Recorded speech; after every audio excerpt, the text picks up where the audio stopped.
Vote. আরে ভাইপো তো সারা নতুন মডেল বেরিয়েছে 5 লাখ ভাই।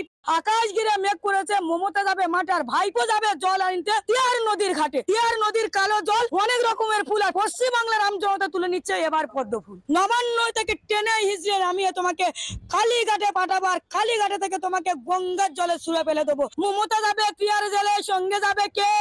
আর ঘরে আছে চাকরি ভাইপো কোমর বেঁধেছে। এই কাল লাগিনি সাপ এর পেটেতে বেরিয়েছে পশ্চিমবাংলা যত কালকে উঠের বাচ্চা বেড়েছে এমন কাল লাগিনির পেটে থেকে। মমতা বন্দ্যোপাধ্যায় বলতো আমি ডবল ডবল চাকরি দেব, উনি ডবল ডবল চাকরি দিতে পারলেন না।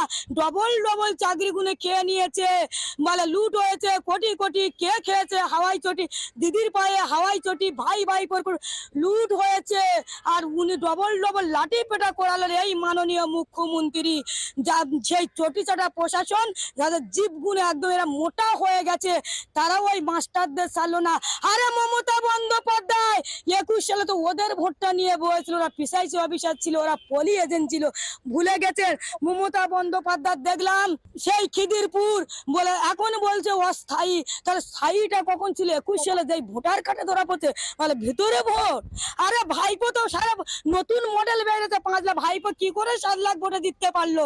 ভাইপো তো এখন মাথা ঘুরছে, যেমন ভূ মানে পৃথিবী, গোল মানে গোলাকার, আর ভাইপোর মাথা ঘুরছে যে ভাইপোর হয়তো সাংসদ পদটা থাকবে না। সেই কয়লা ভাইপোর আজকে তো ভাইপো হাইকোর্টে এসেছিল, ভাইপোকে সাধারণ মানুষ জনগণ দেখতে চায়, ওকে সুপ্রিম কোর্ট পছন্দ, আদালত টেনে নিয়ে যাবে, সাধারণ জনগণ টেনে নেবে। কয়লা চাকরি ভাইপো কি ইনকাম করে? ভাইপো 200 কোটি টাকার ফ্ল্যাট আছে, যেখানে 48 কোটি টাকা ঝাড়বাতি এবং যেখানে 30,000 কোটি টাকার বেশি সুইমিং পুল। ভাইপোর ব্যাকগ্রাউন্ড কত? ভাইপোর সে তো সোনা চুরি করে পালিয়ে গেছে, যাচ্ছিলেন দমদম এয়ারপোর্ট থেকে ট্রেনে হিসেবে নিয়ে এলো সেই চটি চাটা প্রশাসন। আর ভাইপো শুধু বড় বড় কথা যে আমার মঞ্চ করো, আমি গোলায় দড়ি দেবো, আমি ফাঁসিতে দিব। আরে ফাঁসিতে দিয়েছিল ক্ষুদিরাম, তারা দেশের জন্য ফাঁসি দিয়েছিল। তুমি তো শিক্ষা চুরির জন্য তোমাকে পিটিয়ে পিটিয়ে নিয়ে টিয়ারে ভর্তি করবে। আকাশ ঘিরে মেঘ করেছে, মমতা যাবে মাঠে আর ভাইপো যাবে জল আনতে তিয়ার নদীর ঘাটে।